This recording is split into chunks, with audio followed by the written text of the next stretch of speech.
I want to welcome our witnesses here today, and want to thank you for being here today, for taking your time to help us explore this important topic. This is the first policy hearing in this Congress. We felt it important to focus on the greatest long-term threat to the United States, that being China. As both a public official and a private citizen, I've watched the Chinese government's malign influence grow. Their political games, economic schemes, and military aggression has only increased over the years. The Chinese Communist Party has worked diligently to bring China to what it is today, and it did it the old-fashioned way. Chinese officials bribed, stole, and cheated at every opportunity to ensure that China comes out on top. And we let them do it virtually uninhibited. This has to stop. I think all of us agree the threat of Chinese influence on Western society is very real and needs to be addressed. The same Chinese government that commits genocide against its ethnic minorities and dramatically oppresses the God-given freedoms of its people also attempts to influence America. As we speak, they are working to undermine our national security, our economy, and our values. And it is doing the same to our allies. This isn't just wrong, but most of all, it is dangerous. Chinese influence spans industries, from government to academia, from research laboratories to farms and factory floors. No matter where, the Chinese government is determined to use both our people and our institutions to achieve China's political, economic, and military objectives. China interferes in elections around the world, including in the United States. It skirts foreign lobbying laws to influence democratic governments. And it woos state and city officials with elegant trips to adopt pro-China policies in an effort to pressure federal government. It is no secret that the Chinese government conducts espionage on American soil, but China goes far beyond this. China siphons American technology and intellectual property from companies it partners with, repurposing it for their own economic benefit and riding on the back of American ingenuity. China pumps money into American universities and think tanks attempting to secure access to sensitive military technology. Despite these threats, the previous administration just renewed a science and technology agreement that actually encourages the very collaboration that could provide China with more access. Abroad, our allies face similar problems, often on a larger scale. China co-ops international organizations like the UN and ensures they never get a chance to address the many human rights atrocities and military incursions China commits. Sadly, while the Chinese government has improved and redefined its tactics over the year, U.S. diplomatic tools and laws have not kept pace to help manage these problems. My goal today is to begin outlining what this committee can do to push back on China's political, economic, and military influence in our country and abroad. To start, I hope that we can close the loopholes that allow for foreign agents to lobby government officials, reform our visa process to screen those who pose an intelligence risk, and encourage our national security community to play a larger role to counter the Chinese influence in American universities. This work will take a whole-of-government approach, but in large part will be spearheaded by Secretary Rubio. I know Secretary Rubio will use state as more than just a diplomatic mouthpiece, as has been the case. I know he will operate the State Department as the United States government's expert agency on fighting foreign influence and incorporate countering Chinese influence into every aspect of its mission. The Chinese will use every trick they can come up with to undermine America and other freedom-loving nations. But working together across the aisle, across branches of government, and with our allies across oceans, America has and always will beat our authoritarian aggressors. And I have no doubt that we will continue to do so. With that, I will yield to Senator Shaheen. Thank you, Mr. Chairman, and welcome to each of our witnesses. Thank you all for being here today. I certainly think Chairman Risch has made some important points that I agree with. We've worked closely together on the Chinese Communist Party's, the CCP's, malign activities in the past, activities like supporting Taiwan and Lithuania that we've worked together on in the face of Beijing's economic coercion, voting to protect America's user data from being captured by the CCP on TikTok. I think these concerns, as are so many of the concerns about China, very bipartisan. Just last week at our hearing, senators from both sides of the aisle highlighted the danger posed by China's efforts at the United Nations.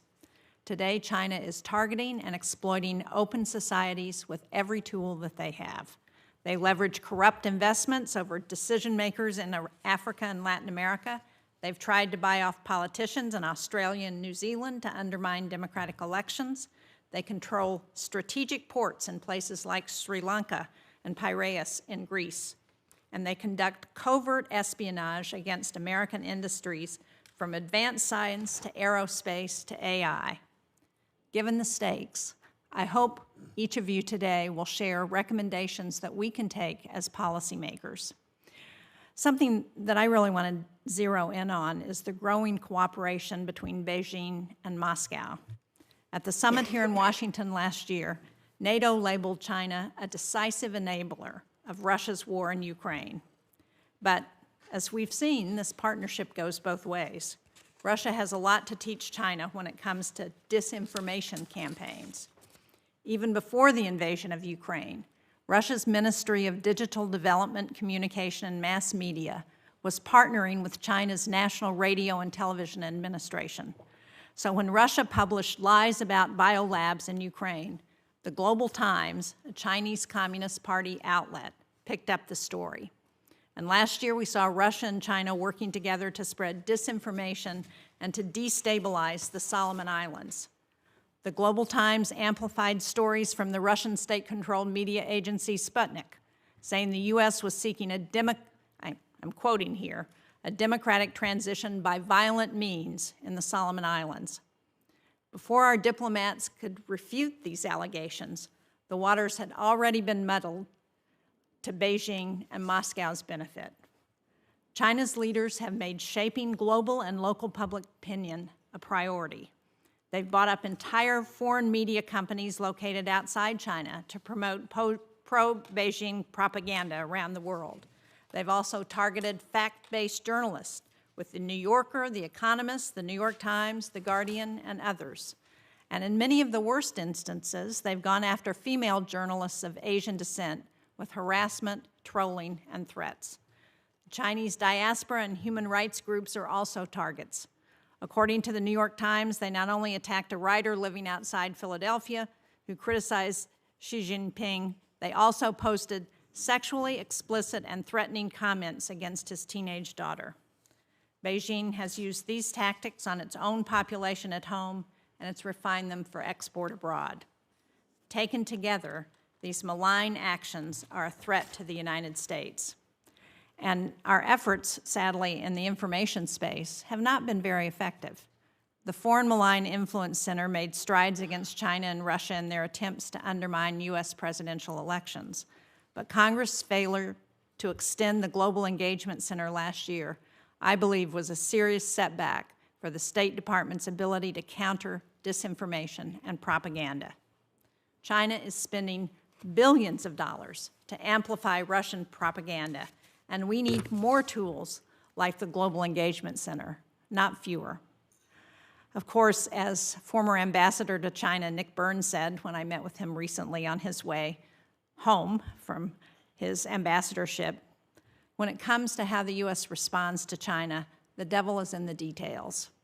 I am deeply concerned by the administration's stop work order and foreign aid freeze, actions that can only lead to human suffering and endanger our national security.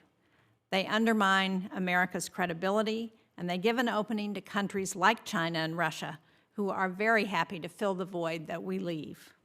So I look forward to hearing from each of you today on how we should think about tackling this complex problem.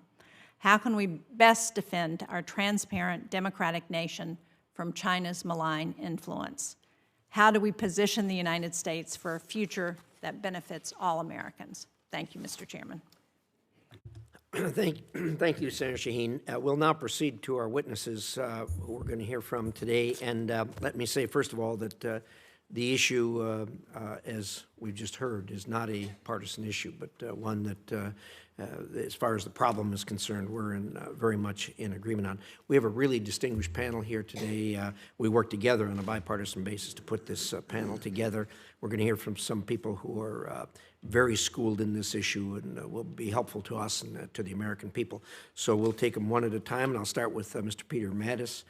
He is president of the Jamestown Foundation. He is a leading expert on the Chinese Communist Party and its United Front system, and has previously worked on these issues in the Senate, the House of Representatives, and the intelligence community, and elsewhere. Mr. Mattis, the floor is yours. Thank you, Chairman Risch. Thank you, Senator Shaheen, and all of the other distinguished senators that are here for drawing attention to this important issue, because awareness and expertise are two of the key factors in being able to respond and to protect this country and also protect other democracies and other countries that are standing up to protect their sovereignty and standing. The Chinese Communist Party's influence activities can loosely be formed in the umbrella of United Front work. These can be described best as efforts to monitor, control, and mobilize individuals, institutions, platforms, and other civil society organizations outside the CCP to work on the party's behalf.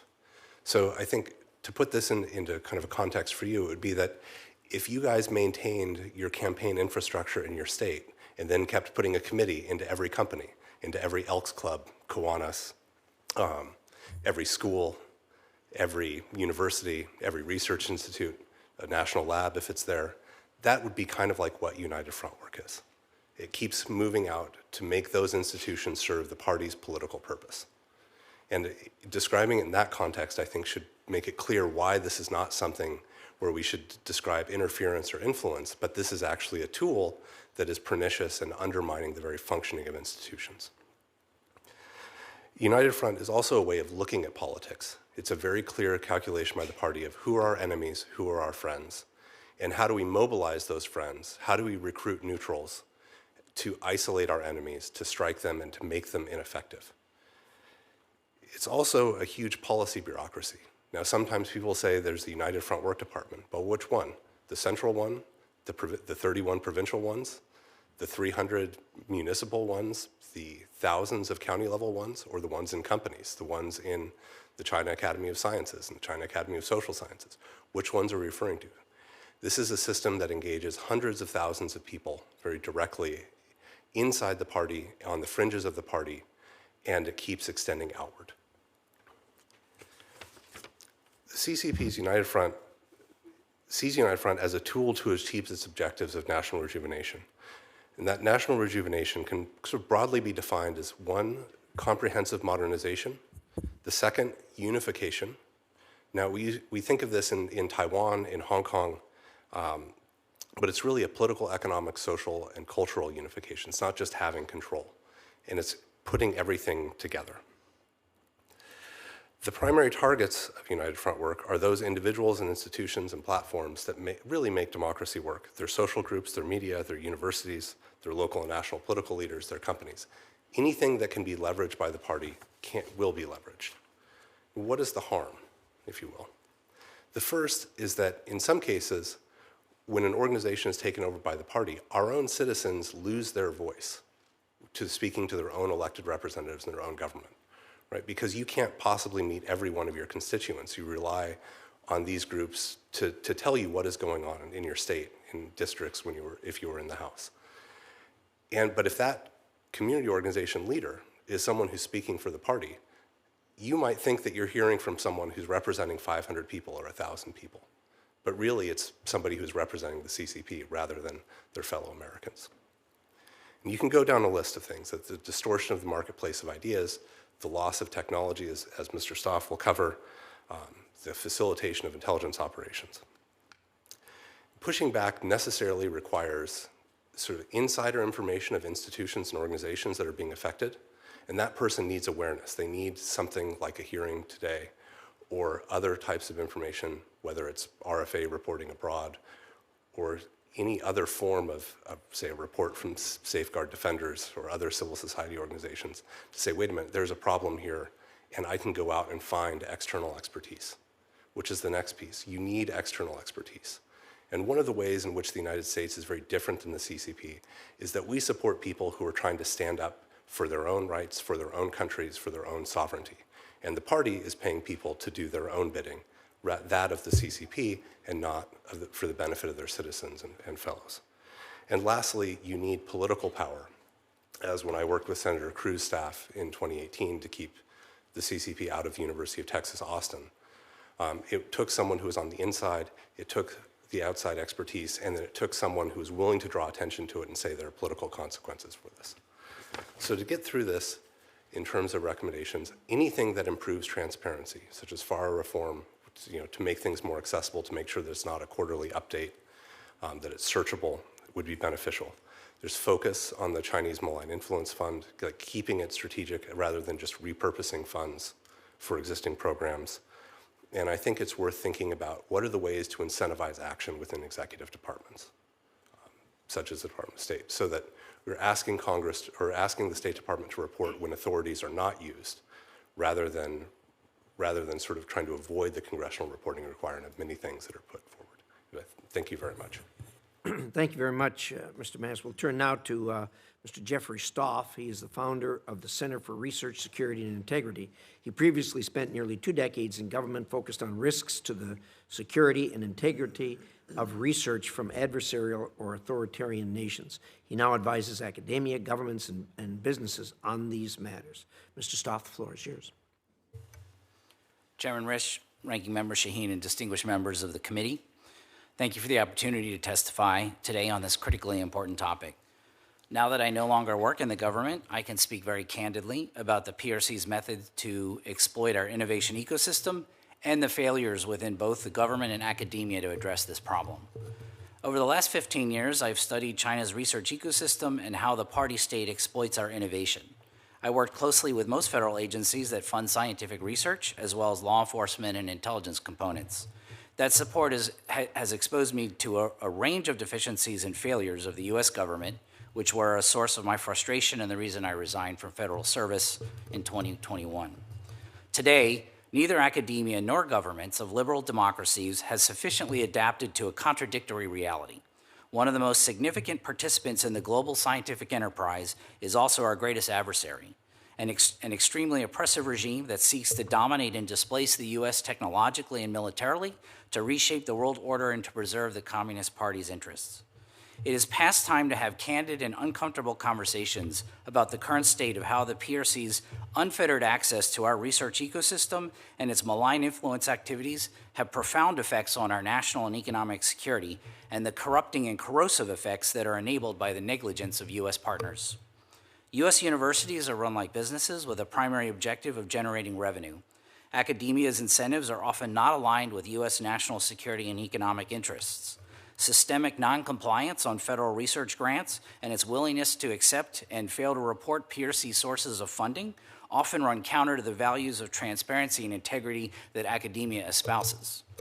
My written testimony shows examples of academia's widespread disregard for security of ethical concerns.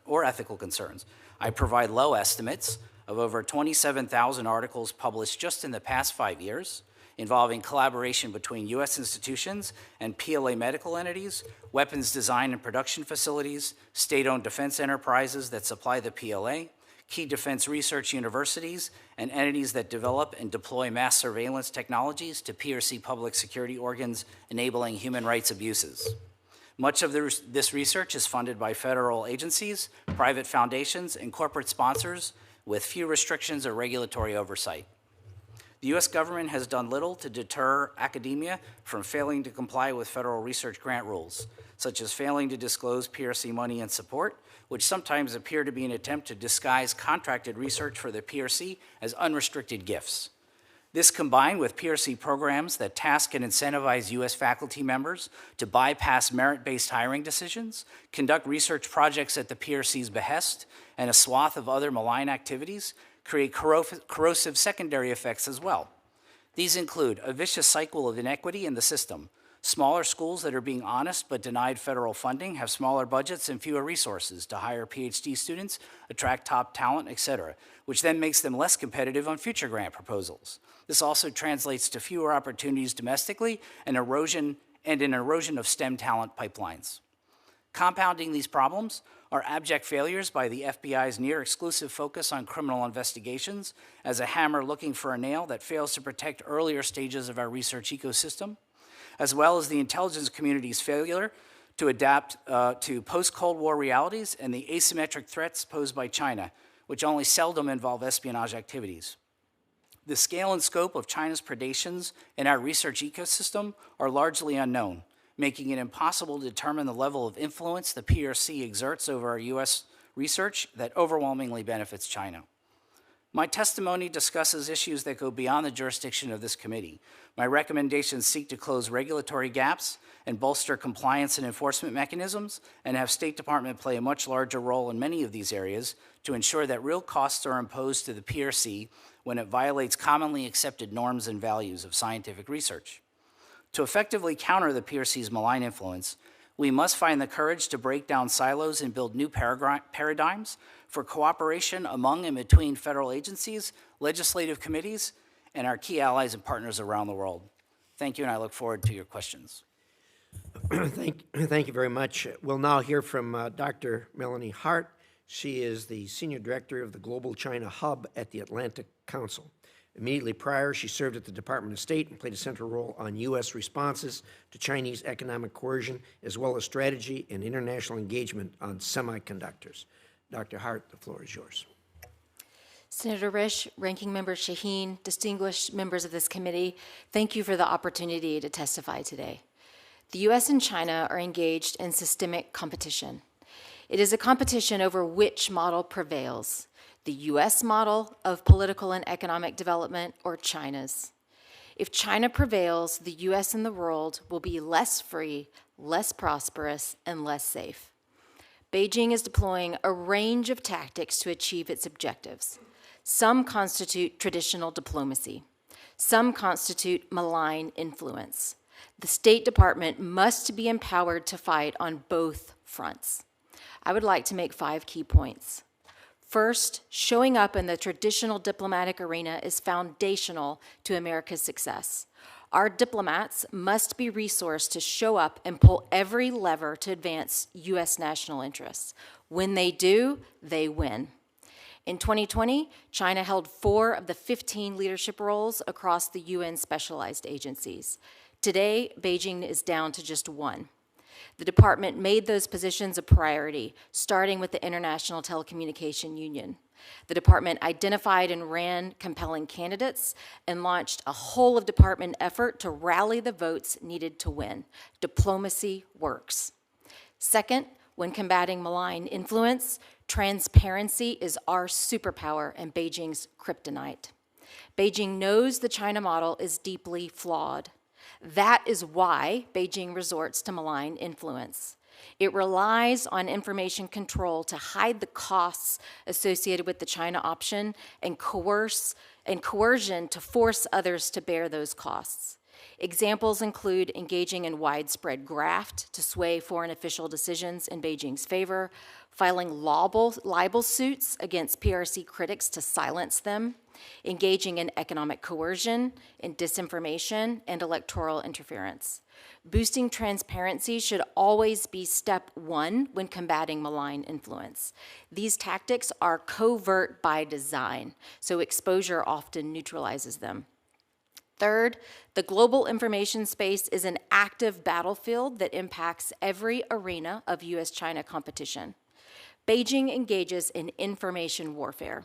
It seeks to control information at home and abroad and use that control to advance its objectives at America's expense.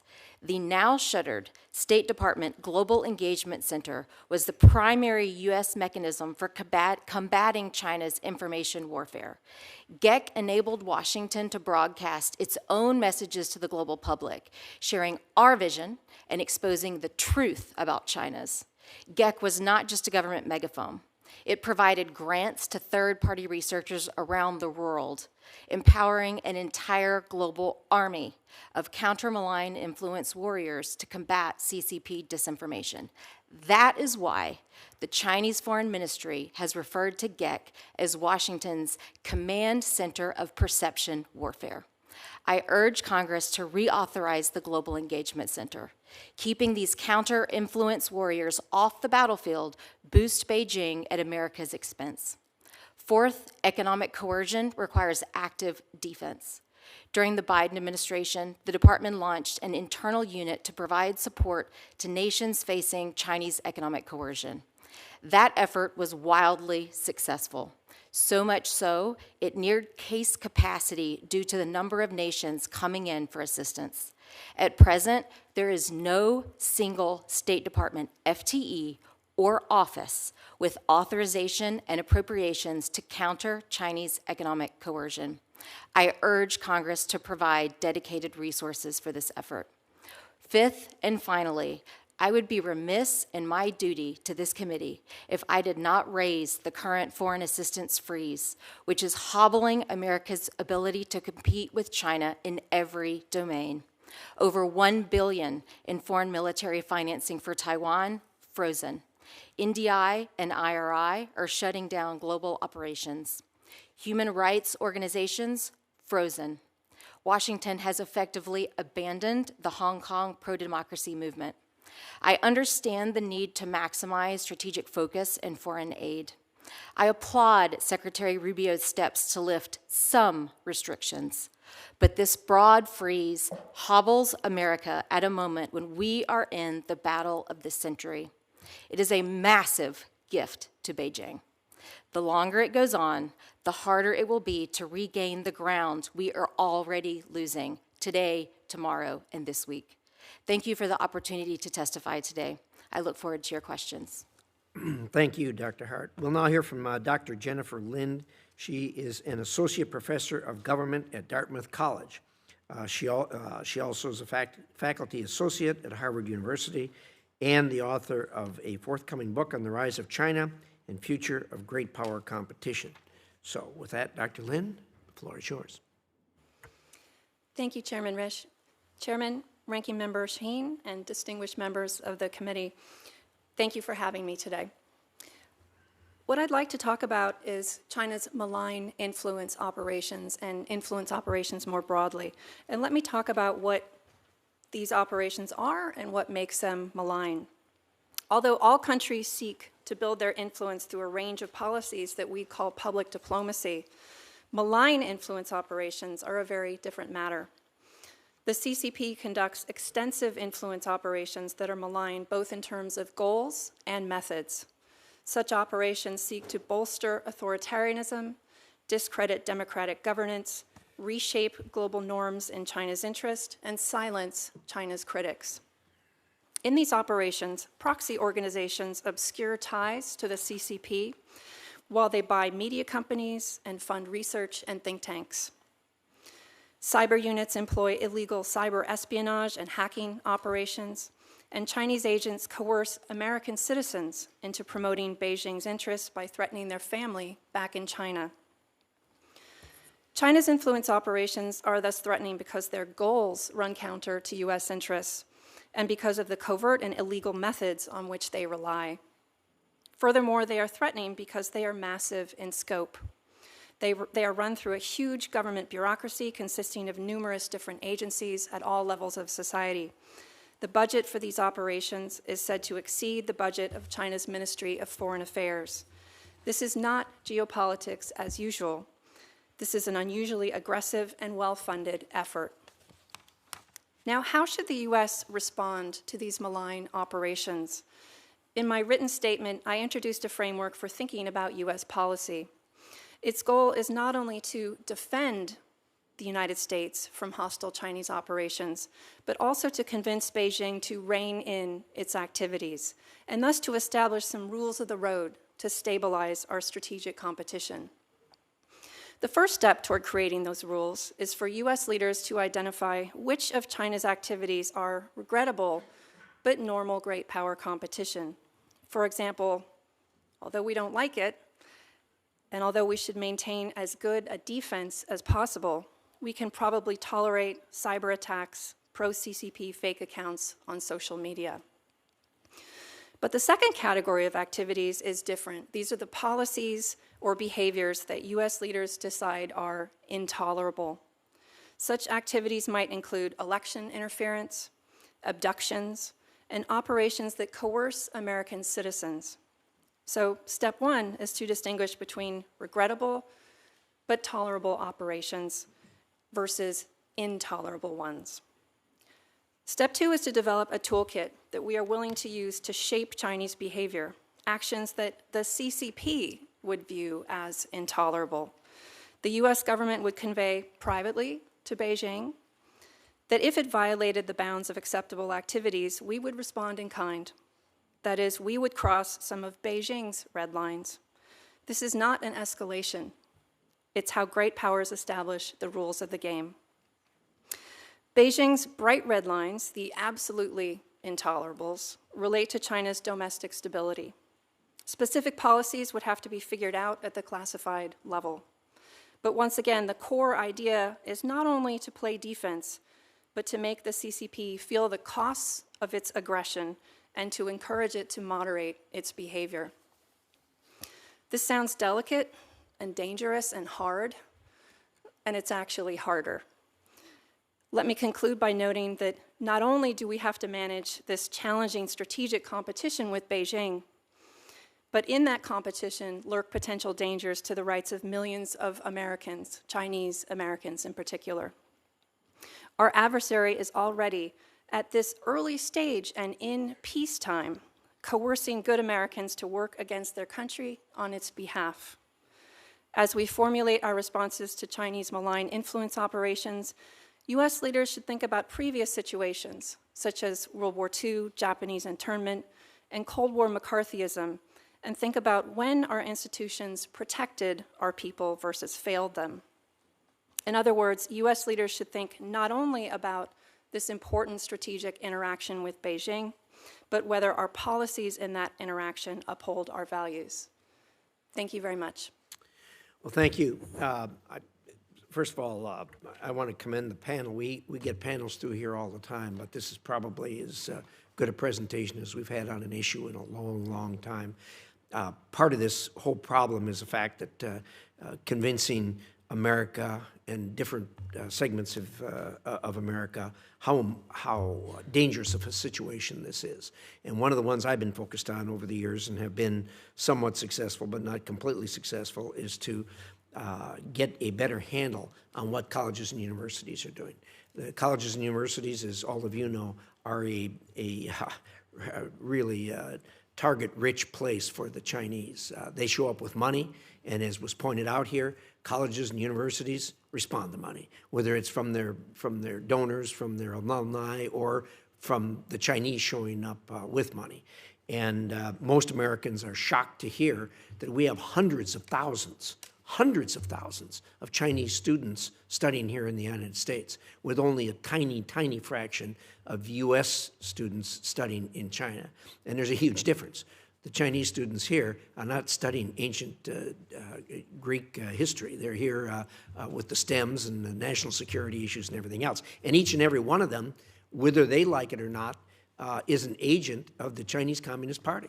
When they go back, we all know they get debriefed, and any information that they've garnered here in the United States becomes the property of the Chinese Communist Party. So we've seen example after example of Chinese showing up at a university, coming up with millions of dollars, and they get a chair, they get an endowed chair, they get an entire institution within the institution focused on what they want to have focused on. So I guess the question I'd have for all of you is, and first of all, admittedly, the universities have an entirely different view than we that work in the national security lane do of this. They when you sit down and talk with them, they believe, and a lot of them I think are very sincere in their belief that, oh, in academia, we're all together, this is one big world, and we should all use this knowledge that we have and share it with each other, regardless of national security implications of it, whether it's designing computer chips or designing factories that manufacture arms. So give me some thoughts. How do we bring the universities on board to have a better understanding of, number one, how dangerous China is, and number two, how they are exploiting us, even without our knowledge in a lot of instances, in taking what we have? Mr. Mattis, let's start with you. Well, one thing I can tell you is that 10 years ago, this was a completely different problem than it is today. There are actually resources, there are companies there are more experts, there are journalists, there are plenty of places where universities can go. So a dearth of expertise or a lack of information is no longer the problem that they once faced, or it wasn't as severe. The second, as I think my friend Jeff has said, that the grant reporting requirements from the federal government actually have to be rigorously pursued and adhered to. We would consider it corruption if it were a defense contractor or others that were not providing the correct reporting requirements. And because, as I think you've heard from every single witness, the problem here is the corruption in the rules and the corruption of the process. And as long as that process is clear and has rigor, then it will provide the basic level of protection. I think the other piece that's there is to go back into your home states and to talk to the public universities and engage them and ask, well, what have you done for compliance? What do you do about these things? Because I know from my time on Capitol Hill that those conversations actually did bear fruit, and they did drive public universities to think about this. Suggestion. Thank you. Mr. Stoff? Thank you for the question. Yeah, a lot of it, I agree, a lot of it has to do with raising a level of understanding and awareness. And one of the challenges is that the U.S. government needs to share a lot more information on the kind of investigations. For example, the OIGs do a lot of interesting things that are at civil and administrative levels that don't reach, that are not just simply not public record, right? Because they're not a criminal indictment, and that's not a bad thing. But what happens is the universities are not seeing, and they're not really incentivized to see what's happening on their campuses and the type of malign influence and the way China can come in and divert and influence the research that's going on. There is some information that the government has that I think needs to do a much better job in sharing that. I think there also needs to be much more scholarship on the topic itself, where we demonstrate activities, behaviors that China exerts that is fundamentally against the principles and values of academic freedom, transparency, reciprocity, and integrity, which is core to what universities talk about of their mission. And there needs to be a lot more effort looking at where and how this is being done to show this is affecting us all, including on your campus, so that we take more collective action. Thank you. Dr. Hart? Thank you. I endorse the comments that have come before and would like to just add one point. We need a scalpel for this, not a sledgehammer. It is in U.S. national interest to keep the student pipeline open. We're in a pitched battle for global tech supremacy. For decades, Beijing stole our IP. Let's steal their best engineers. You know, China's national engineers developed the DeepSeek AI model that surprised the world this week. You know, we'd be better off if the engineers behind that were working here in the U.S. and U.S. universities and U.S. companies. So it's important to keep that in mind. Those student exchanges are a way that we can siphon off some of Beijing's top talent. So we want to make sure that for the students that are here, for the researchers that we want, that they feel they are safe in the United States, they understand how to follow the rules, and they feel their civil rights will be protected. Yeah, we can beat Beijing at making Chinese scientists feel safe. Well, thank you, Dr. Hart. There's a flaw, however, in your suggestion, and I think probably everyone in the room knows it. When a student comes over here, they got to go back. If they don't go back, there's a family there, and we all know what the Chinese government does to families. They do it across the oceans, and they do it even here in the United States. So that's a great idea. The problem is we're dealing with a malign institution here. We're not dealing with people like Americans who say, oh, yeah, you're free to move and do whatever you want to do. They will take it out on the families. And we've all heard stories of that. So, but you know, your thoughts are well taken. That it would be good if we could reverse the tables. I'm not so sure that we can do it in the same manner. My time's up, and Dr. Lin, we'll get to you too again. We're going to do a 5-minute round, and if we got time, we'll back up. So, Senator Shaheen. Well, thank you all. Let me echo the chairman on his appreciation for the presentation from everyone, and give a special shout out to Dr. Lin from Dartmouth College in New Hampshire. We just have to get that in, Dr. Lin. Look at the time.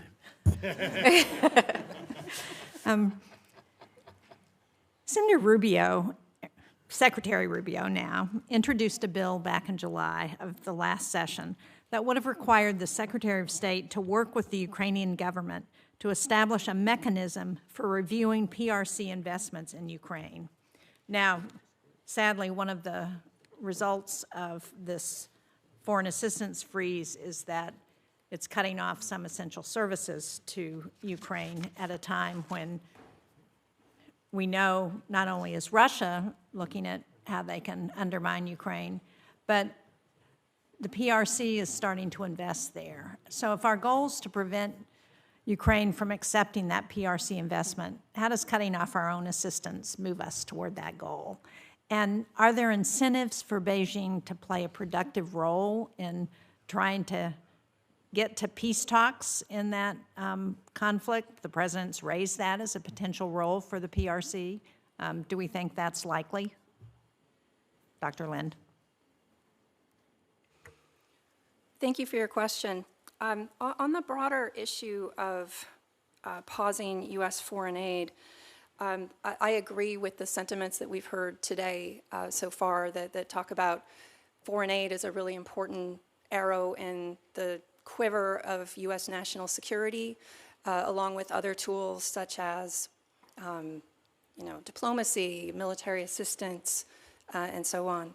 And so, ideally, we would want to be using all of our different tools in a coordinated fashion to achieve our objectives. And so, for that reason, I think it's understandable if the administration wants to take a short pause and assess, are we using the right tools in the right way? Should we be using some tools more than others, and so on? But we shouldn't be taking this important arrow out of our quiver. And we should recognize the many areas across the globe, talked about medicines going to waste on ports, talked about perhaps the politics of this leading to babies dying, right? So there's such direct things to think about here. So because of that, it's really important that we remember there's development assistance that this affects, and there's strategic realms that we may not have appreciated how consequential this would be, such as the conflict in Ukraine, for example. So do we think, is there any incentive for the PRC to help move negotiations around the war in Ukraine? Does anybody on the panel think that there is a way that would encourage them to do that? Mr. Mattis? So as president of the Jamestown Foundation, I oversee a large network of analysts that are not just covering China, but focus on Russia as well. And it's hard to see that the PRC has played any kind of neutral role. And even their positioning in peace talks has not been neutral. It has been reinforcing Russia's positions. And I can't help but think that at best, getting them to neutrality would require a lot of pressure and a lot of threats to their system that we can still apply. And the question is whether or not we would want to escalate in that way. But barring some massive change, Beijing is not neutral, and they've put their support behind Moscow. So anything there, they will try to bring pressure on Ukraine and to get Ukraine to surrender. Thank you. Dr. Hart, as you pointed out in your comments, and I referenced in my opening statement, the PRC spends over $1 billion a year in promoting their messaging. The state-backed media outlets are found in every major hotel in the world. Chinese firms purchase local media outlets, and yet we are woefully behind. You mentioned the Global Engagement Center, also appropriations for U.S. agency for global media entities and networks, including Radio Free Asia, Voice of America, Radio Free Europe. Those have declined by almost 12% in real terms over the past decade. And as we all know, America has a better story to tell, but we need to be a lot better at telling it. So what should we think about other than those two arenas in terms of competing with China on their propaganda campaign? Sure, I'll make 2 points. China, as you said, is spending over $1 billion in getting its message out to the world.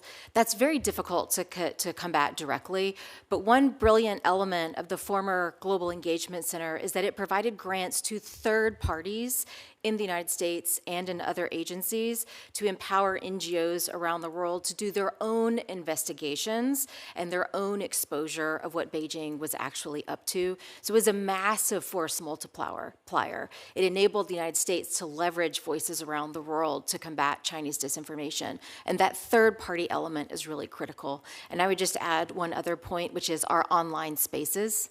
Unfortunately, we are seeing quite a bit of disinformation in social media and in other online spaces, which again, the US government can be a bit slow in tackling those spaces, but there are third-party agencies that are great at it.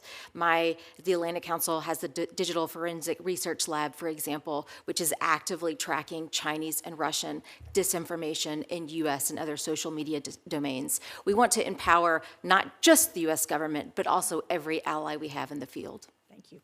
Thank you, Senator Sheen. Senator Ricketts. Thank you very much, Mr. Chairman, and thank you to our panelists for being here today. Communist China is the single biggest external existential threat we have to our nation.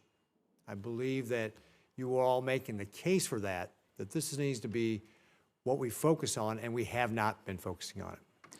And during his confirmation hearing, Secretary Rubio warned that, quote, if we stay on the road we're on right now, in less than 10 years, virtually everything that matters to us in life will depend on whether Communist China will allow us to have it or not.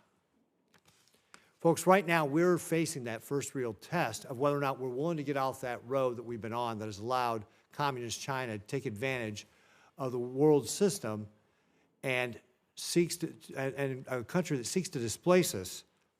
And that test is TikTok.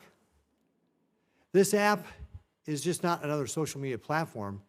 It's one of the apps that Communist China uses in its web of diplomacy to push its propaganda, spy on Americans, and control the narrative of why they think they're better than we are. That's why we passed with bipartisan support a law that required ByteDance to sell within 270 days.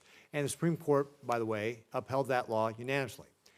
The law is now moved or is in effect, and so what you're seeing is TikTok has been removed from app stores, meaning that it means that not only can new users not download it, but you can't get updates, so effectively it will mean that the existing users will see their experience degrade as well.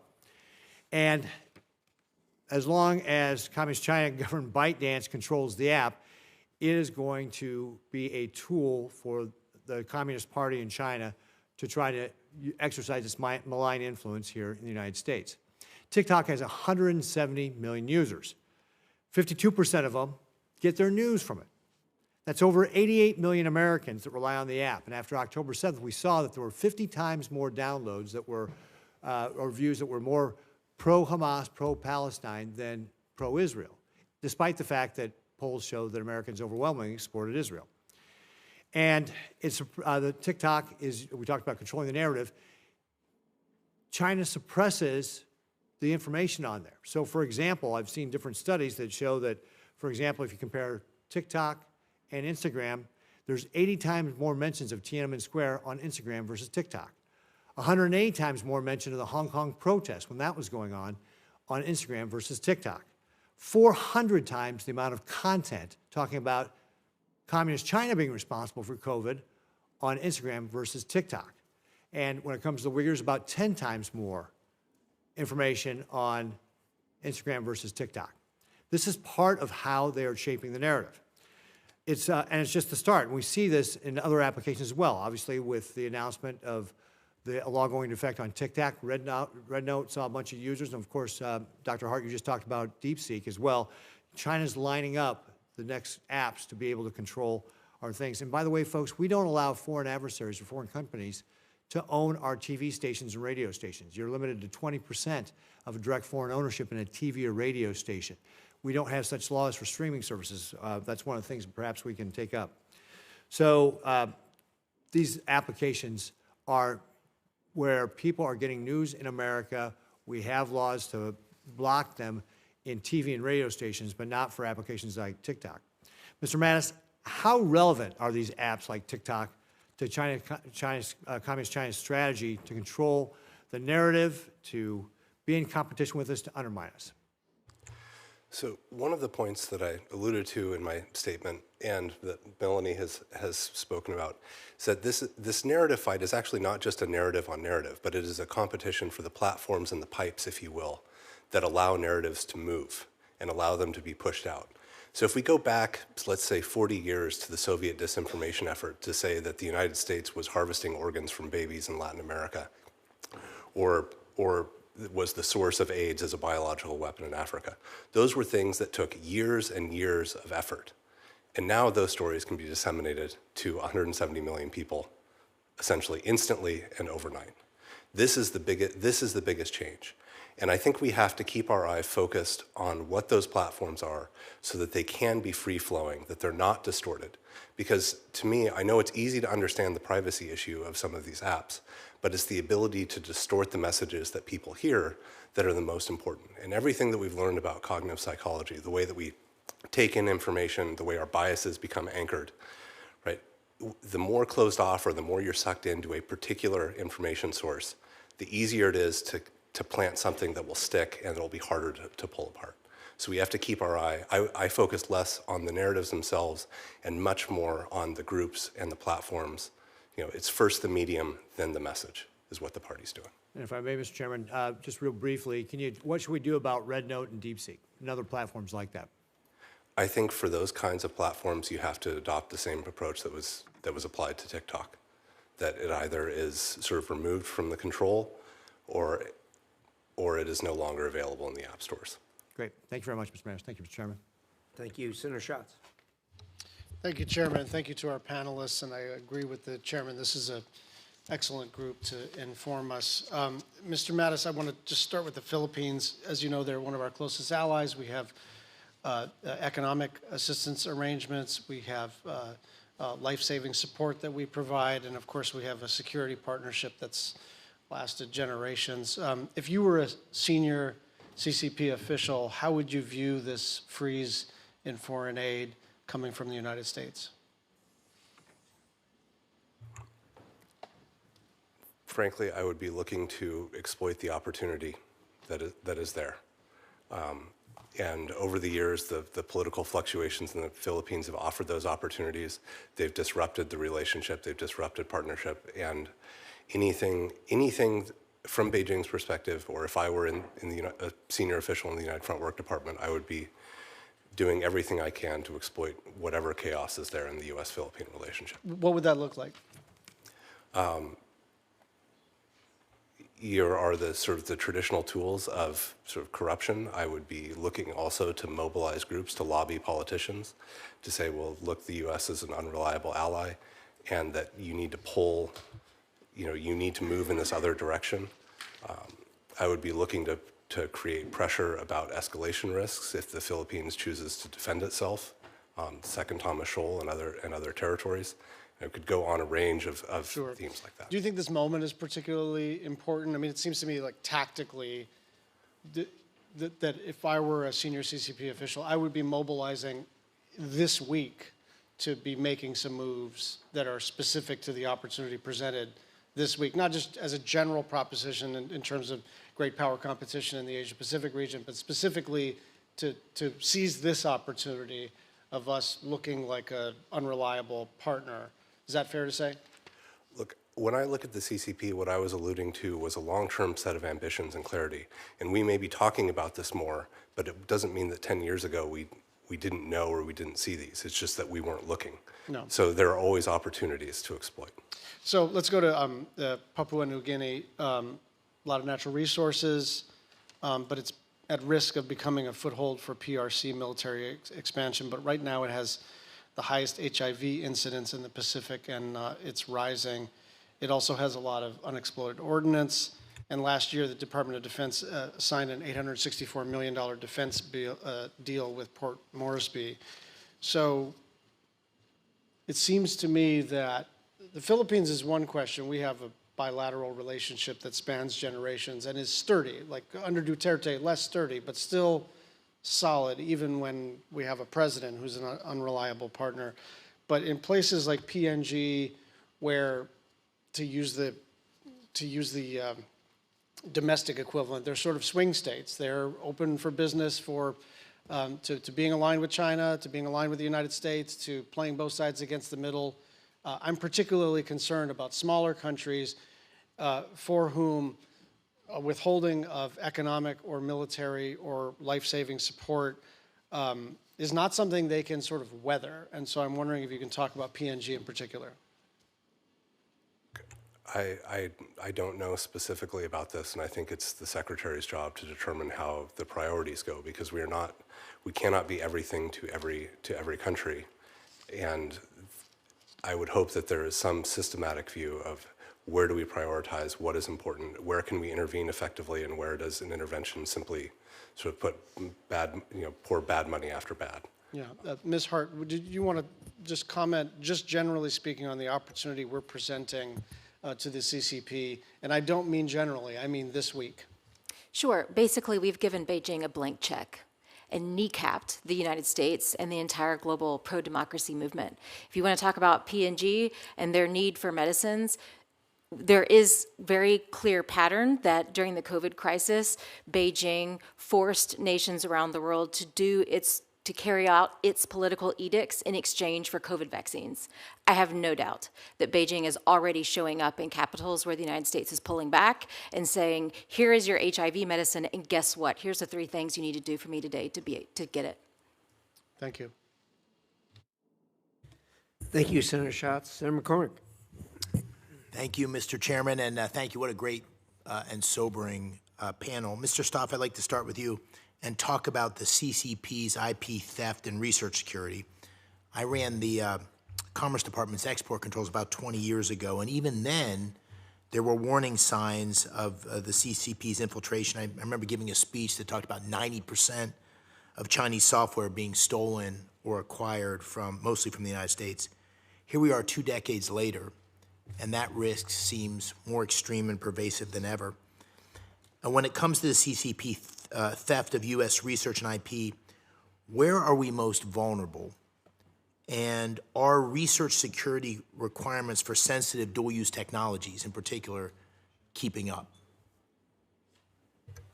Thank you for the question, Senator. First, I think we need to understand and frame the current regulatory landscape that we operate in. Where we're most vulnerable is in fundamental research domains as defined by National Security Decision Directive 189. And basically, as you probably know, Senator, export controls largely do not apply in any case to any academic research that is designated as fundamental. And so that means that outside of a couple appropriations restrictions that have been put in place, particularly the NASA, the Wolf Amendment, there really actually isn't any restriction of any kind. And so this allows basically just a free, and this was set up by design, but this has become a much bigger problem. And I think the problem that you're raising goes beyond how we traditionally define and view IP theft, at least with the way our legal statutes are designed. Particularly 1831 and 1832 of the criminal code have very specific requirements to prove that it's theft. And most of the time, a lot of what's happening in academia, because of the open nature of our system, is not actually theft the way our statutes define it.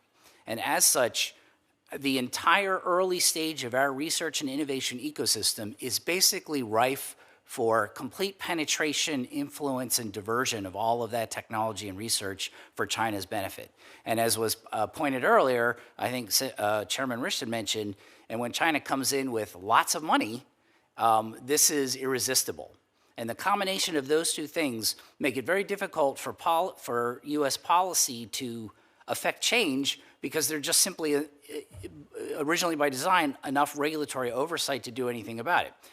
Quickly, I would say that, and in my recommendations, my written testimony, I do think that we need to apply some of the restrictions in our export control regimes. The entity list, or BIS has, the OFAC lists, those are already established. The U.S. government has already determined that there are a number of entities, both research institutions and companies that conduct research, that are a threat to our national security. Well, we should put restrictions in place if you're dealing with those entities, because the government has already decided that those entities are a problem. So kind of harmonizing our export control regime with our ecosystem will help. Yeah, Thank you. that makes a lot of sense. Along those same lines, in December, the Biden administration signed a 5-year extension of the U.S.-China Science and Technology Agreement. Was this a good idea? Is this part of the big gap in our regulatory framework that you're referring to?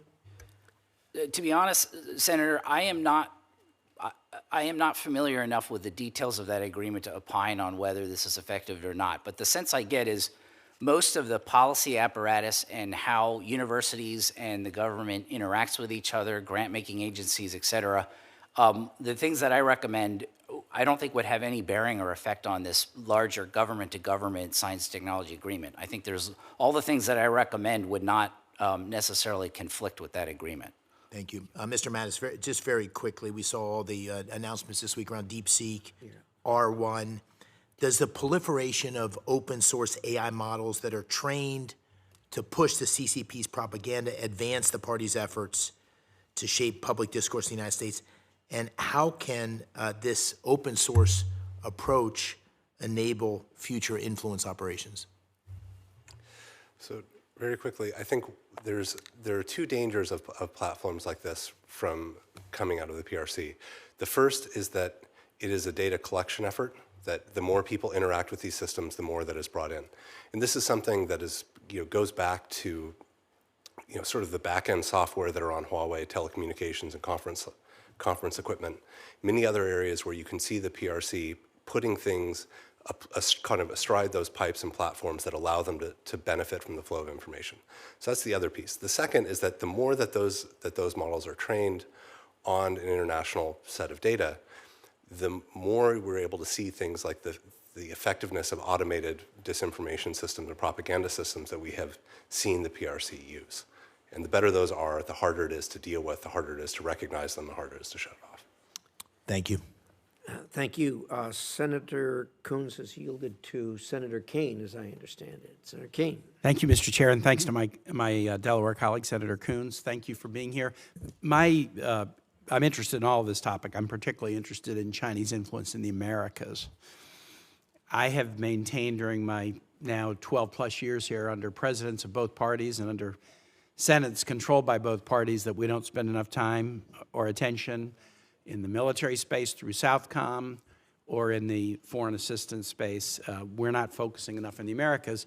And China sees that as a huge opportunity area for them. And my other colleagues who travel in the Americas, we see this all the time.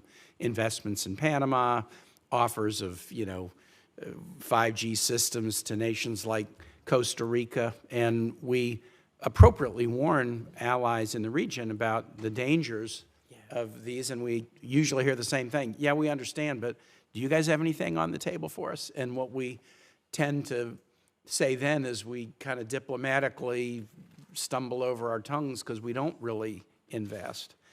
I'm very nervous about a recent statement of President Trump's reported last week. We don't need Latin America. That was widely reported. And then the foreign aid pause last week, which didn't just affect programs in Latin America, it affected them everywhere. But even setting those things aside, talk a little bit about what you're seeing in terms of Chinese influence in the Americas and how worried we ought to be about it. So the Americas is currently our primary battleground with Beijing. China sees our weaknesses there. They see an opening. They're showing up across the hemisphere. I think the recent port opened in Peru is a perfect example. When we show up, we win.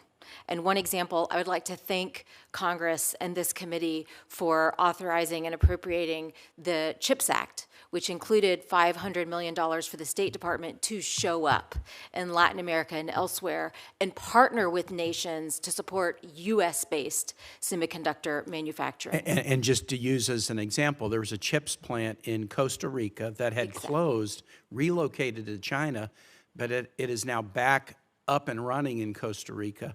And the CHIPS portion of the CHIPS Act that involved incentives for allied nations to produce chips nearshore, if not onshore, was a factor in that decision. And I would also like to add that that was a factor in Costa Rica saying no to Huawei. and going with Western alternatives, because you cannot be a CHIPS recipient and have Huawei as your 5G provider. I'm quite confident that this committee would rule as such. And I would be remiss in my duty if I didn't add there is a substantial amount of counter PRC malign influence activities across the hemisphere that is currently frozen. Please. Dr. Lind. Thanks so much. It's a really important question and important to remind us of how vital the Latin American region is and is going to be in coming years. We are in a superpower competition, and we remember the last superpower competition that we were in, the number of times that the United States was engaged in various activities in Latin America, the number of times the Soviets were. I mean, think about the Cuban Missile Crisis, right? So just the fact that we are in a superpower competition again should cue us to be thinking that Latin America, South America is going to play a much larger role. I would say that China in particular is already, from its perspective, it sees the United States as very much operating in its backyard. And we have bases there, we have strong alliances, we have US military flowing throughout the region and so on. So China has the perception that it wants to push the US out, and a very keen way to do that, a very clever way to do that, is to start pressuring us in our backyard, as indeed it's already doing. What's the Chinese assessment of our response? I mean, they are pushing in our backyard, but to me, it doesn't look like we're really responding in a forceful way. Is that how China sees it? I couldn't tell you how China sees it, unfortunately, but I think that when China looks at our efforts, it sees both a very powerful adversary, capable, technologically advanced, and adversary that has tremendous assets around the globe and tremendous goodwill across the globe and in the region that we're talking about in many ways. So China sees that, but it also sees vulnerabilities. And the vulnerabilities are many of which we've been pointing out today. And the vulnerability of the pause in foreign aid, for example, that's a... Or refusal to confirm ambassadors in the region. These are all kind of part of a fabric. My time is over, so I yield back, Mr. Chair. Thank you. Senator Scott. Sure. Thank you, Chairman. Let me continue with what Senator Kane was talking about. I'm from Florida, so what goes on in Latin America is a big deal. We have a lot of people in my state that came from Latin America, and so they're following what's going on down there. And not just for sure the last 4 years, but for quite a while, the United States has not put a lot of effort into what goes on in Latin America. And as we've seen, whether it's Russia, China, even Iran, they have actions down there. So it's been frustrating to get the administrations to really focus on what's going on in Latin America. And hopefully the next 4 years with Marco Rubio as the Secretary of State and Michael Waltz, because he's from Florida and cares about it as National Security Advisor, we're going to see a change. Hopefully that's what will happen. I don't believe China is our friend. I believe their government, China, is clearly decided to be our enemy. They want to destroy our way of life. And I think if we don't wake up, it's going to be too late. Mr. Mattis, in 2021, you wrote a piece in War on the Rocks explaining Communist China's long-term strategy and ambition. Given that it's now 2025, 4 years ago, 4 years since, has your interpretation changed of Xi Jinping's emphasis on the great rejuvenation of the Chinese nation? I would say, if anything, my appreciation for the clarity and long-term thinking of the CCP and its focus on these objectives has, I would say, gotten sharper than I put in that piece. You think their ambitions are regional or global?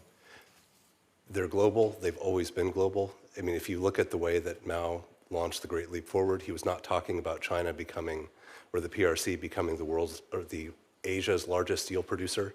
He was talking about it becoming the world's largest steel producer. And you can see from every leader, from the CCP's beginning to the present, that they've always seen themselves on a world stage and not simply a regional one. Mr. Mattis, the CCP has invested heavily in military capabilities to challenge U.S. influence in the Indo-Pacific. I had the opportunity to go to the Philippines last year, I think it was, to see what they're doing in the shoals down there. How should the United States respond to these developments to preserve the ability to operate in this region?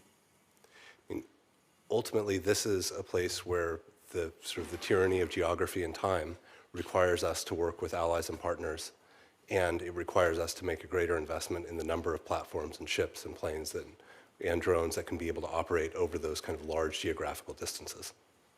There's been a lot written that China doesn't have the ability to execute, and so a lot of people say, "Oh, don't take them seriously because they're not very good at what they attempt to try to do." What do you has that hurt us? Do you think there's a thought process out there that they can't do what they're trying to do?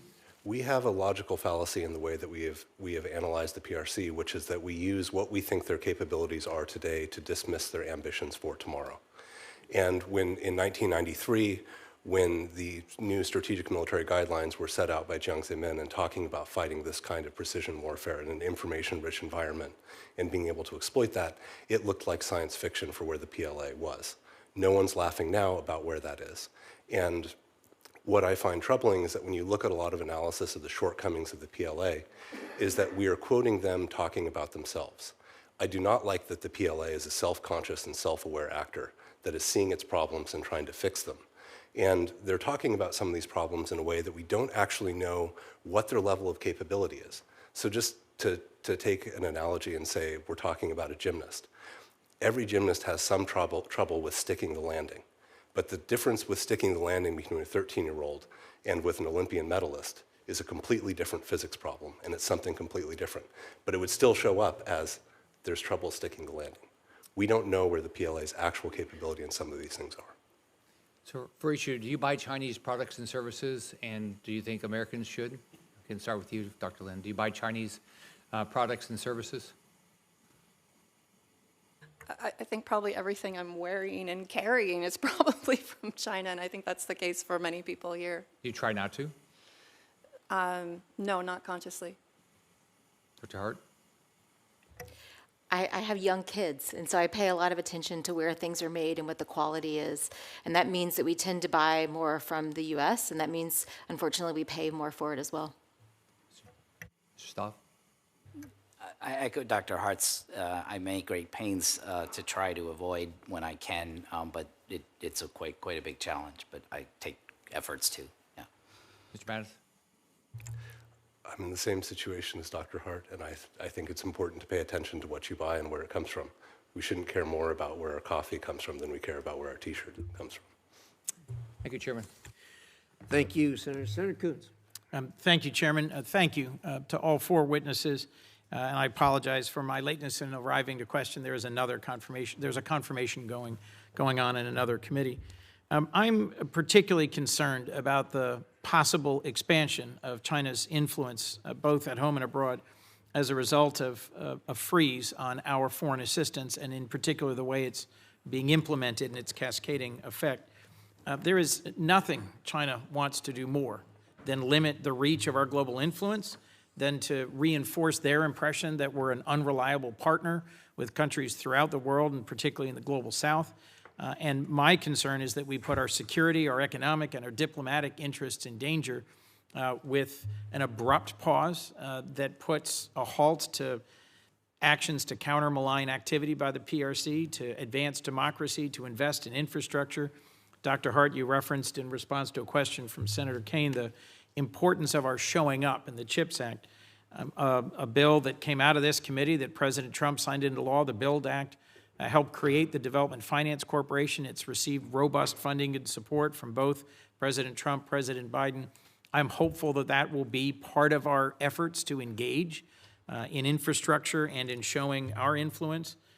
In the previous decade, the Belt and Road Initiative spent more than $1 trillion on infrastructure projects to try and buy influence and curry favor for the PRC. But this suspension of our aid, so broadly implemented, actually won't save money, because the cost of shutting down and restarting programs often exceeds the cost of a careful review and then pivoting to more effective delivery. And it may not be temporary. For many small contractors and organizations, many run by foreign nationals, they won't be around in 90 days. So I just want to ask you a few quick questions, if I could. Dr. Hart, how do you think the PRC would be viewing this pause in our foreign assistance?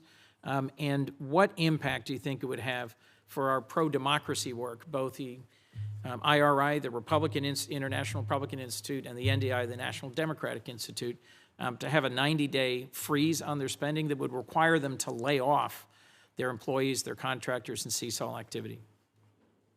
Thank you for the question. You know, Beijing is viewing this as a blank check to take the space that we are vacating to pursue their interests at America's expense. And frankly, this kneecaps the global human rights and pro-democracy movement. I can share that, frontline rights defenders and pro-democracy groups are closing their doors. NDI and IRI are shutting down globally. The U.S. has effectively abandoned the Hong Kong pro-democracy movement as the NGOs supporting that movement have all ground to a halt. We've basically put a blindfold over the global apparatus that we use to track Beijing's rights abuses and hold them accountable. This is a blank check, and I am quite sure Beijing will seek to cash it. Mr. Stoff, one of the impacts of the domestic funding freeze was to put at question research, university research, medical research, research by literally tens of thousands of different doctors and scientists across the United States. It's been temporarily paused, but it may well come back. What's the impact in terms of our credibility domestically and globally to have a across-the-board pause in federal funding for research? Well, I think just to echo Dr. Hart's comments, whenever we do things like that, that provides more opportunity for China to come in. And this is already a problem set in terms of Chinese money and influence in a research ecosystem that is not really systematically tracked or understood at all. And so if we're kind of stopping this effort, it does give China a lot more opportunity to come in, and it also may give the opportunity to message around the world to our allies and partners that, oh, well, China's got the money, China can support this R&D, that maybe the U.S. isn't as serious about it now. So that there can be secondary effects to this that we need to very carefully consider. I will say I appreciate Secretary Rubio reinterpreting the initial guidance so that it is broader. As some of my colleagues have pointed out, the actual impact on the ground in terms of its impact, who's being laid off, what's being shut down, is broad and will echo. When an organization like Freedom House that has long enjoyed bipartisan support, that has long been on the front lines of advocating for human rights and democracy, shuts its doors, when the IRI and the NDI shut their doors, I think China advances and we recede. I think it's profoundly unwise. Thank you. Thank you, Mr. Chairman. Thank you, Senator Coons. Senator Brasso. Well, thanks so much, Mr. Chairman. Mr. Mattis, if I could, for you, I want to talk about undersea cables. It's happening around the world, the threats and the sabotage. We know that on January 3rd, Taiwan's Coast Guard intercepted a Hong Kong-owned freighter after damage to an international undersea cable was reported. Taiwan alleges that the Chinese vessel cut the fiber optic cable by dragging its anchor across the seabed. It's not an isolated incident there. I think according to Taiwan's National Security Bureau, over the past 3 years, there have been 7 or 8 of these undersea cable disruptions. Most of the incidents can be held to the responsibility of vessels from China. We're also seeing it in the Baltic. Our NATO friends and allies have had increased patrols to protect critical infrastructure, felt to be related to Russia's activities in that area. So while cable damage isn't uncommon, heightened geopolitical tensions have raised suspicion of sabotage, and that's what I believe it is. So what's China attempting to accomplish through these efforts? So if we're able to lay responsibility at Beijing's door, and probably that they were cooperating with Moscow on some of these operations, I think we should understand these as trying to, right now, test the response time of different actors to see what they can do. How long does it take to become repaired? In some sense, I think this is an area where we should be looking at what is the state of the undersea cable industry, who repairs, who maintains, who can lay this cable, and what is the structure of their companies, what are those interactions, because this is probably an area to keep the PRC out. And then with respect to Taiwan specifically, it's a question of, can they isolate Taiwan? Can they cut it off from the rest of the world? Can they create what they would call an information blockade so that Taiwan cannot function, cannot interact? So you get to detect, respond, and repair. And is there something technologically that can help us do that more actively or quickly? How can countries better protect their undersea communication infrastructure from this potential sabotage? I'm honestly not sure what the technological solution is. I do know that this operates in kind of a legal lacunae in the way that international law functions, as you could see in the Baltic when countries were having trouble figuring out what is the justification to seize and search a vessel that had clearly done something. Yeah, so, which leads to say, what would be the role then of international organizations in investigating and trying to prevent these incidents?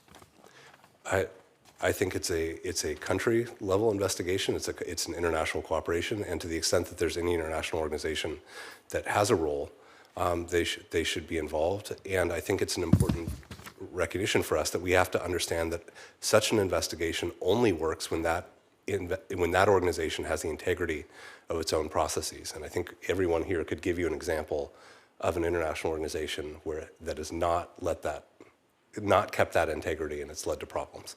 Can I ask you a separate topic, which is IP protection? Because some of the nation's strategic advantages that we have here come from our innovation, our technology, as well as our research and development. And in about 2019, America's intellectual property was valued at almost $8 trillion.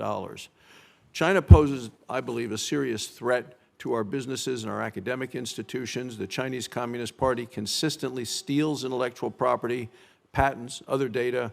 2018 Chinese intellectual property theft was estimated to cost our economy over $600 billion a year. No telling how much these numbers have gone up since then. Is there leverage that we have here in the United States to help deter that threat? I think one of the most powerful tools that we have is to deny the PRC a market, because in some cases they're stealing the intellectual property, they're turning around, driving U.S. companies or other companies out of business, and then they're able to sell it on our market. And this is one of the key features that they need access to in the world. This is what allows them to have the overcapacity, is the knowledge, the sure knowledge that they can sell those products from sort of ill-gotten methods on a U.S. market, on a European market, and elsewhere. And similar topic, are there things that we can do better here at home to safeguard our intellectual property and our research from China? There are many things that could do, as Mr. Stoff alluded to. We have whole categories of research that are not covered. We do not necessarily rigorously enforce some of the reporting and guidelines that are there. And we don't necessarily require, for example, security training or awareness for people that are involved in potentially sensitive projects. I mean, we could go down a very, very long list of potential options. One last question, as I'm running out of time. Can you talk about any recent actions by China? What we have seen in their use of tactics against Taiwan that have taught us about China's capabilities and objectives that we might not have known? I think if you look at the military exercises that have been launched around Taiwan, that you see an ability to operate more ships and more planes with less of a lead-off time, which is sort of reducing our warning time, which when you think about the geography of East Asia, we have much further to go. A second thing is that the National Security Bureau and the Ministry of Justice Investigation Bureau have made a number of arrests recently exposing sort of networks of CCP agents that are actually there to stir up trouble, to be in place for sabotage, and in some cases to instigate violence. And this is something that has been there, but if they're making arrests, this is a change in the scope and scale of that problem inside Taiwan. Thank you. Senator Sheen, did you have a comment? I did. Senator Barrasso, I wanted to point out that the only U.S. company that makes undersea cables is Subcom in New Hampshire, and I would bet they'd be happy to come down and brief us on some of the challenges that Mr. Mattis identified and how they would encourage us to respond to those. No, thank you. So I'm happy to help arrange that. Thank you. No, I appreciate it. Thanks. I think, Senator Brassos, you pointed out a brand new problem with China. I mean, we never heard of undersea cables being disrupted. Now all of a sudden we get one right after the other, and the finger always goes back to Moscow and China combining to do it. So somebody's going to have to hold them accountable somewhere. With that, Senator Van Hollen. Thank you, Mr. Chairman. Thank all of you for your testimony. I think you're hearing a common theme, at least from this side of the dais, that the Trump administration's freeze on security assistance and many other forms of assistance is a gift to Beijing. And I've been listening by C-SPAN, and I think it's fair to say that we would agree that if we want to compete with the PRC for influence, we need to make sure that countries have a clear alternative based on our values and our competitive advantage as a nation. You can't beat something with nothing.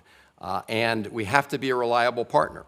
But this freeze, in which we don't know how long it's going to last, is already sending a terrible message to our partners around the world who are standing up for their country's sovereignty against China's influence campaign. These are civil society partners. It's also been noted that putting a hold and disrupting our security assistance sends a terrible message to our partners, whether they're Taiwan, Vietnam, Indonesia, the Philippines, Pacific Island nations, others in the East Indo-Pacific region.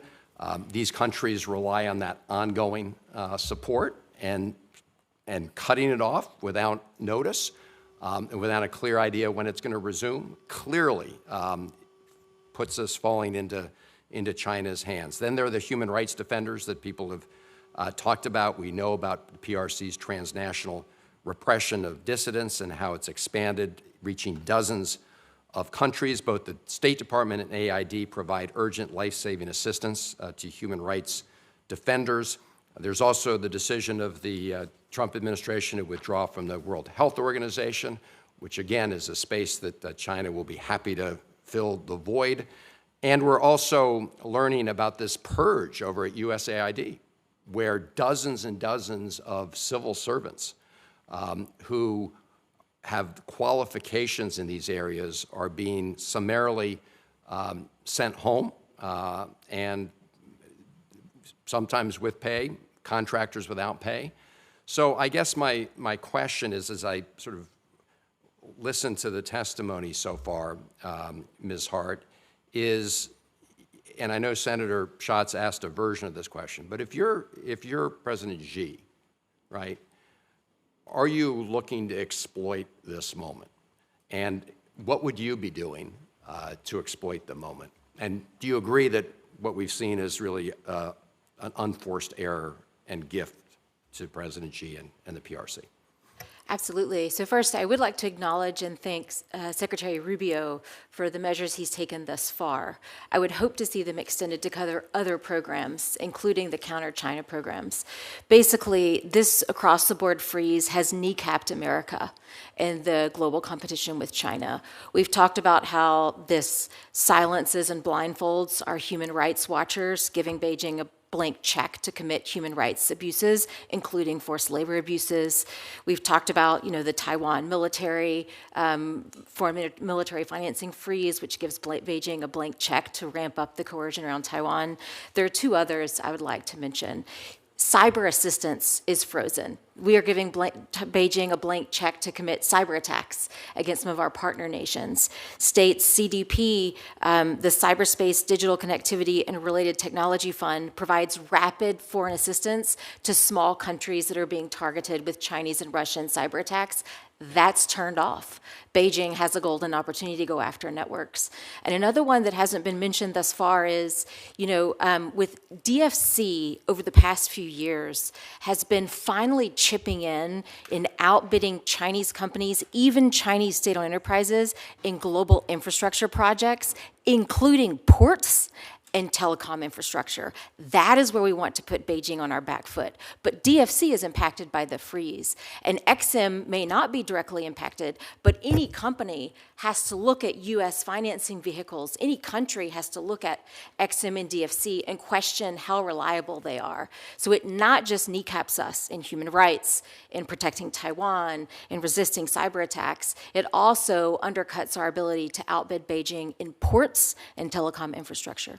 Well, I appreciate that, and I know that there have been lots of discussions with Secretary Rubio, who was supported unanimously in the Senate. There's been some clarification on the humanitarian aid front, that it's not just limited to emergency food assistance, other areas, but the rest of this freeze is still in place.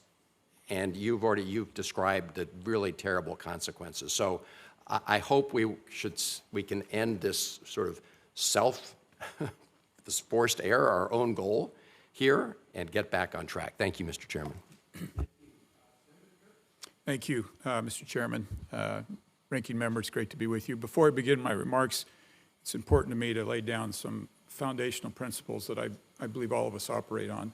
And I'll just tell you personally, I have great respect for the Chinese people, the Chinese culture, the Chinese history. And I just want to make sure none of this morning is about any of that, but rather a dictatorship that is as hard on their own people as they are on other people. So let me jump in. Today I introduced a bill aimed at increasing pressure on Chinese, the way they address the theft of our IP. IP theft is one of the top issues I hear back about in my district, small businesses to big businesses across the top. And I understand it's estimated that we lose about $600 billion annually to this. So, Mr. Mattis, to what extent is China's IP theft explicitly backed by the government as a state-sponsored initiative? Is it actively pursued by the government as a strategy, or does the government simply turn a blind eye as long as it targets Americans? It is a policy that is backed both by the party and the state, and that party and state organizations are both involved in actively organizing people to conduct that theft, in creating, for example, one of the latest innovations is overseas innovation centers to fund partnerships. And this is a constantly sort of morphing problem that we cut off one avenue and another one pops up. They are a creative and prolific adversary, if you will, in terms of finding the holes and trying to keep those things going, especially when they can exploit third countries that may not care as much about the protection of U.S. intellectual property and U.S. technology. Thank you. Now, if I might, I'd actually like to speak to my CCP handlers. I know you're listening. I know you try to read my emails. I know you try to read my texts. I know you try to influence me back in my home state and my staff here in Washington, D.C. So I have a word for you. Jui Ting, it's not working. I'm not intimidated, and I will continue to fight for freedom and democracy around the world, especially in Hong Kong and Taiwan. Now, Mr. Mattis, can you help us describe a little bit what subnational influence operations are and the influence that targets people within a state, and how much of the goal is it to influence state and local government, and how much it is to try to influence federal officials? Well, the answer of whether or not it's also to influence the federal government as well as state and local is yes, because I mean, I think how many people in this chamber and in the Senate at large, began their careers as town council members, as state legislators, and others, because there is a natural progression and a natural career path that people hold. And when you look at, the attempt that was widely reported at a House member in the Bay Area, right? They were targeting the Chinese consulate, was targeting a number of different politicians in that area.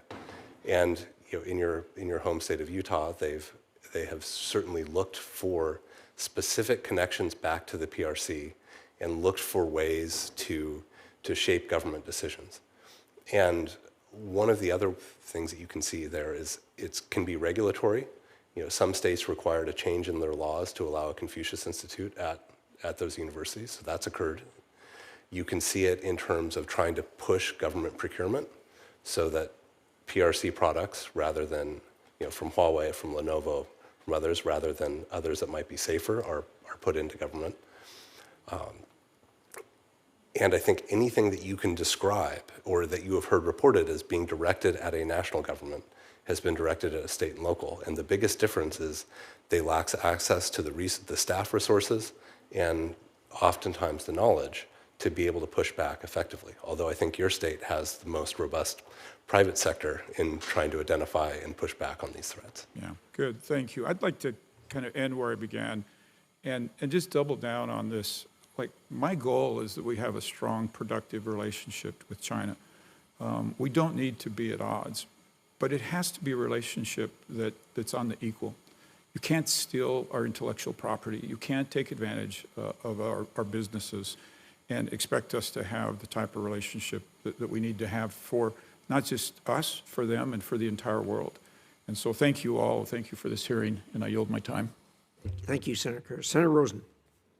Thank you, Chairman Risch, Ranking Member Shaheen, for holding today's important hearing. Thank you to all the witnesses for joining us today. You know, with this administration's disastrous decision to freeze almost all foreign assistance, we all know this hearing is a critical opportunity for us to highlight not just China's harmful influence, but also the opening this freeze gives to the PRC to expand its foothold around the world, as many of my colleagues have already spoken about. We would be naive to think that desperate countries will not turn to China to fill the gaps that our assistance has left behind. And so with that in mind, I'm going to move on to my first question, which is PRC investment in the Middle East, because in recent years, China has deepened its ties with the Middle East. For example, the PRC has spent billions on projects in the region, including for infrastructure initiatives, such as high-speed rail line linking the Gulf Cooperation Council countries, desalinization, solar plants, port modernization projects. Meanwhile, the current administration's foreign assistance freeze, which already has broad-reaching impacts throughout the Middle East, threatens to leave a vacuum that the PRC can exploit for further influence in this critical region. So, Dr. Lind, what are the practical implications, practical effects of Chinese investment in the Middle East? Specifically, I'd like to hear more about how the PRC can leverage or might leverage its economic ties to advance its regional interests. Thank you for this great question. So I think it's clear from Chinese activities in the Middle East that you describe that we can see in China and its behavior there, as well as other areas of the world, it does have global aims. It recognizes that this is an essential region for energy security, and for influence. And so China wants to have influence within that key region.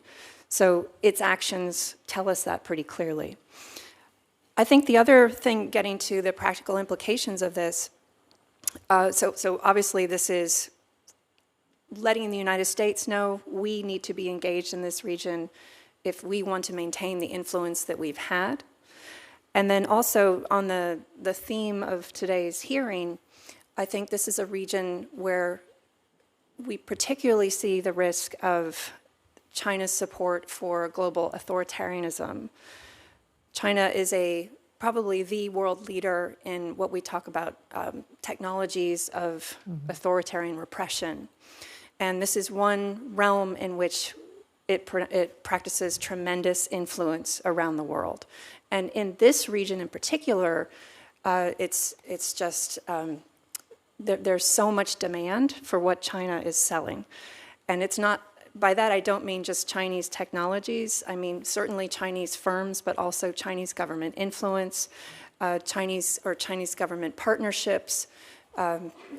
These are relationships that it seems to be sort of pushing on an open door between like-minded societies in many ways, that some of these governments have an interest in acquiring technologies and methods and expertise in repression, and China holds that expertise and technologies and so on.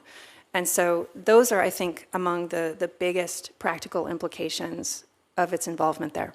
Well, we have a lot of threats from China, the threat of countering the threat of opioids, countering the threat of other types of competition. But I'm going to move on to something in my last moment that has a Nevada connection. It's the lithium competition.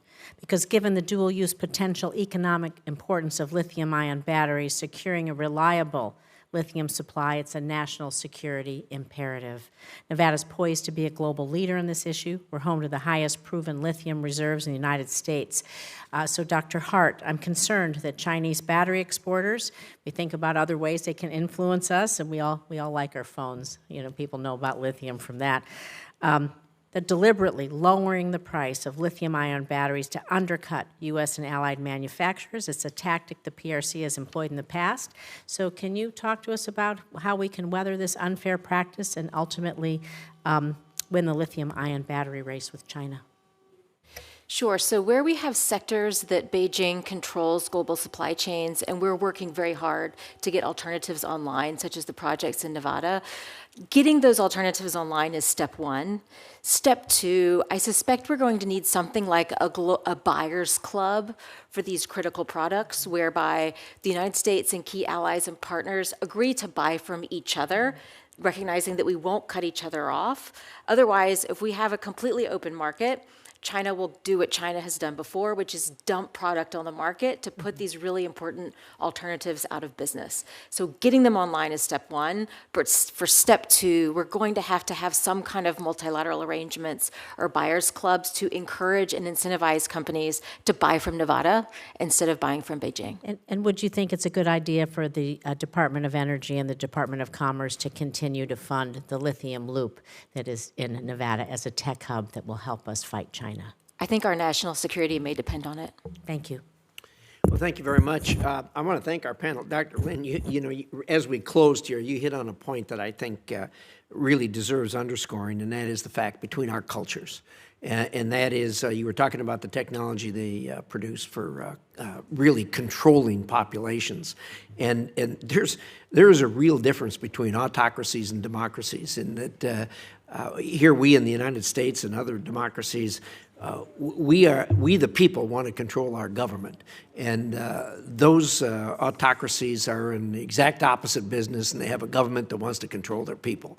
And it is a very, very different view of life from the time you get up in the morning till the time you go to bed at night. And that's the world we live in, and we're going to have to figure out how we continue to live in a world where we have such differences in our view of the importance of an individual human being. So with that, thank you for the panel. This has been a great panel that we've heard from today. We hear a lot of them over the years. That we have probably as good an expertise here as I've seen on any issue that we have. So thank you all for participating today. I'm going to leave the record open for 24 hours to submit questions for the record. If we have some, I hope you'll take the opportunity to include answers to those in the record. So with that, Ranking Member, any final thoughts? Or thank you. Just thank you to all of you. Thank you so much. With that, the hearing is adjourned.